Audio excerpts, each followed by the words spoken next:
Hi, everyone. Welcome to your Marvel Superheroes Read-Along book. Every time you hear this sound, it means it's time to turn the page in your storybook.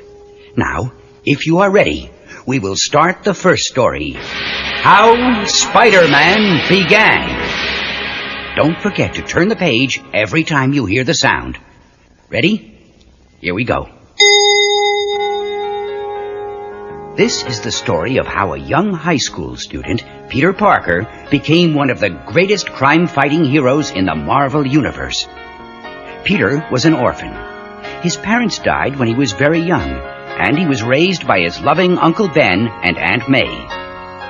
One fateful morning, Peter was awakened by his uncle, who shook him gently and said, "Come on, Petey. You're not fooling me. I know you're awake. It's time for school." Peter rolled over and replied, "Gosh, Uncle Ben, you're worse than a room full of alarm clocks." Uncle Ben just laughed and said, "You know how important it is to Aunt May and me that you do well at school. So get dressed and come on down for breakfast." Peter did do well at school. All his teachers were fond of the clean-cut, hard-working honor student. But he did not do as well when it came to girls. Then Peter always struck out. A typical example was the time Peter invited his pretty classmate Sally to an exhibit at the science lab. Sally looked down her pretty nose and replied, "Peter, for the umpteenth time, you're just not my type. I don't go for bookworms." Peter tried again.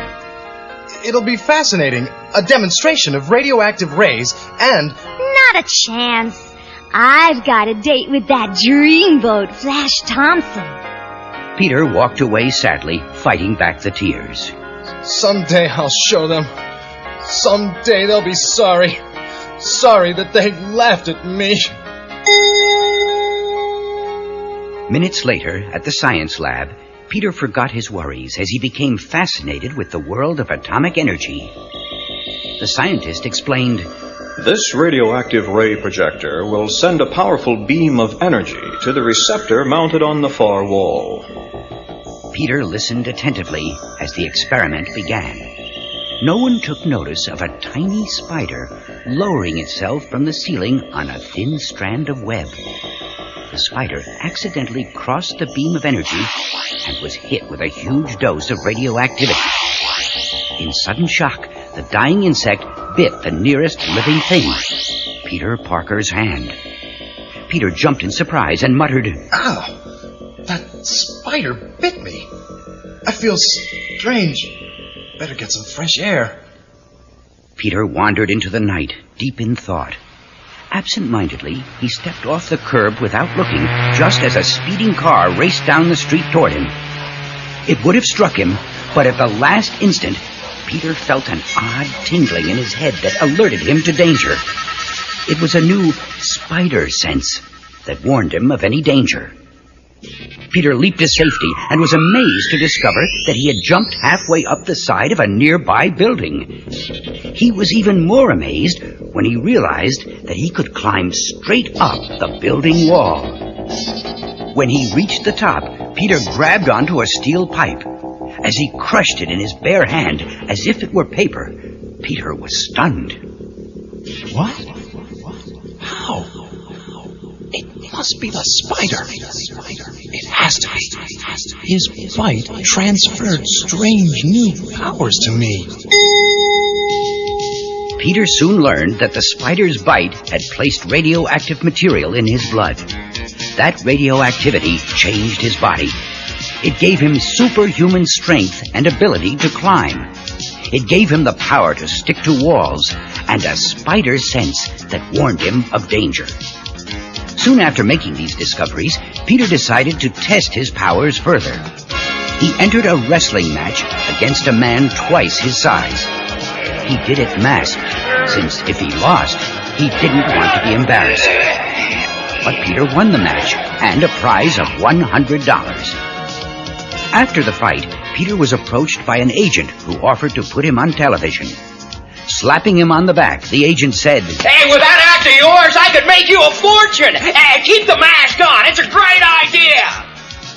Peter's shyness was quickly replaced by a desire for fame and fortune. He would accept the agent's offer and keep his identity secret from everyone. To do that, he needed a costume, and he made one out of a bodysuit onto which he silk-screened a web pattern. Then his science studies helped him develop a web fluid and shooters to make a web, the only ability he didn't get from the spider. When he was finished, he looked at himself in the mirror and decided, now I guess I'll need a name. Spider-Man is as good as any. From now on, I am Spider-Man. A few days later, Spider-Man amazed the nation with his first television appearance. Viewers throughout America were stunned as they watched him in action. Overnight, Peter Parker was a star, with offers from magazines and movies. Yeah, I'm from What's New magazine. We'll pay any price for pictures of you, cried one agent. Sign with me. I'll put you in the movies, urged another. Peter's answer was not at all like his usual kind self. He brushed them aside, saying, see my agent, boys. Spider-Man is busy. With that, Peter turned to leave the TV studio. Reaching the hall, he saw a man run by him, then heard a guard shout, Stop, thief! Stop him, Spider-Man! If he makes it to the elevator, he'll get away! Instead of grabbing the thief, Spider-Man just stood there, watching the thief make his escape. The angry guard yelled to him, What's with you? All you had to do was to trip him or hold him for just a minute. Arrogantly, Spider-Man responded, sorry, pal. That's your job. I'm through being pushed around or ordered around by anyone. From now on, I just look out for number one. That means me. Soon, Spider-Man began a spectacular show business career. He had no way of knowing that by letting the thief escape, he was making a mistake that would haunt him for the rest of his life. At home, Peter hid his Spider-Man identity. To Uncle Ben and Aunt May, he was still shy Peter Parker. But that all changed one night when Peter was returning from another successful appearance as Spider-Man, only to find a police car in front of his house. Once Peter explained who he was, the police officer said, bad news, son. Your uncle has been shot. Murdered. In horror, Peter shouted, Uncle Ben! Dead! No, it can't be! Who did it? Who shot him? It was a burglar. Your uncle surprised him. But don't worry, we've got him trapped in the old Acme warehouse at the waterfront. Enraged and near hysteria, Peter rushed to the warehouse, determined to use his new powers to capture his uncle's murderer. Minutes later, Spider-Man was climbing up the side of the building and in a window. Seeing a man with a gun pointed at the police through another window, Spider-Man knew this was his uncle's killer. When the murderer tried to run, Spider-Man caught him and threw him to the floor, getting his first clear look at the man's face. Recognizing him, Spider-Man cried out, It's the thief I let escape at the TV studio! It's my fault that Uncle Ben is dead! It's all my fault! After wrapping the criminal in a spider web and lowering him to the police, Spider-Man wandered off alone into the gathering darkness.